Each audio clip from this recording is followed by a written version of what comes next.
The Boeing 737-200's unique role in Canadian aviation is a topic that's been well discussed on this channel. Very briefly, this early generation of Boeing 737, which had been long retired from the major airlines, has found a niche operating into gravel strips in the Canadian Arctic. Since the narrow intake of the JT8D engine allows these aircraft to be fitted with gravel kits, they can land on unpaved runways and carry a sizable payload. At the time of uploading this, Canada has 5 operators of the 737-200.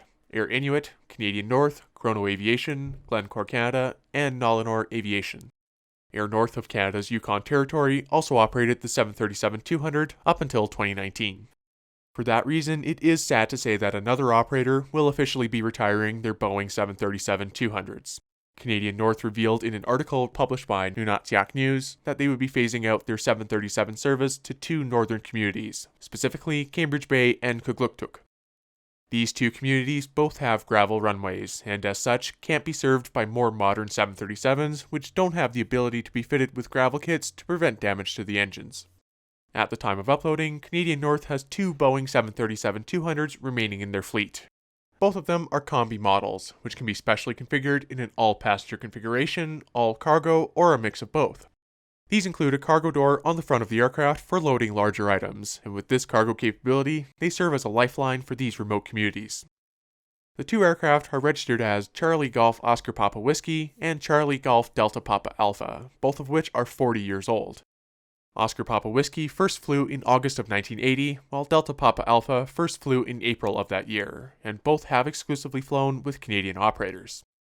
Oscar Papa Whiskey was originally delivered to Pacific Western Airlines, then flew with Canadian Airlines International and then Air Canada before joining Canadian North in 2001. Delta Papa Alpha was delivered to Dome Petroleum, a Calgary-based oil and gas company, before following the same path through Pacific Western, Canadian, Air Canada, and then joining Canadian North in 2001 as well. As useful as the 737-200 is, according to a quote from the article, to extend their lifetimes further would require prohibitively expensive capital investments. Instead, Canadian North's intention is to invest these funds into new aircraft acquisitions to support their entire network. One 737-200 will be retired sometime in May, while the other aircraft will be retired as early as 2022. Canadian North doesn't publicly state which aircraft will retire first or give any specific dates. When both 200s are retired, Canadian North will instead use ATR 42-500s for passenger services to these gravel strips, along with an unspecified aircraft for cargo. It's not clear what this cargo aircraft could be, but it's entirely possible that it could be a chartered 737-200 from one of Canada's other operators. Up until 2015, First Air, which merged with Canadian North in 2019, also operated a civilian Lockheed L-100 Hercules for a similar purpose.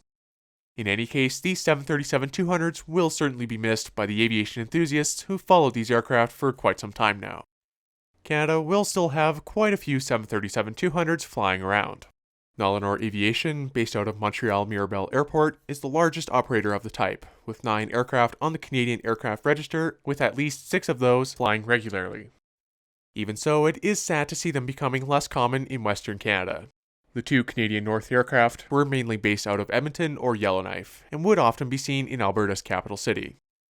On a personal note, I've had the absolute pleasure of flying on Canadian North's 737-200s a couple times now, between Edmonton and Yellowknife. As aviation enthusiasts, we Canadians are super lucky to be able to see these classic aircraft as often as we are, and who knows, if travel to the north opens up before the last one is retired, I'd love to fly on Canadian North's 737-200 one last time. Thank you very much for watching this video, and as always, I'll see you next time.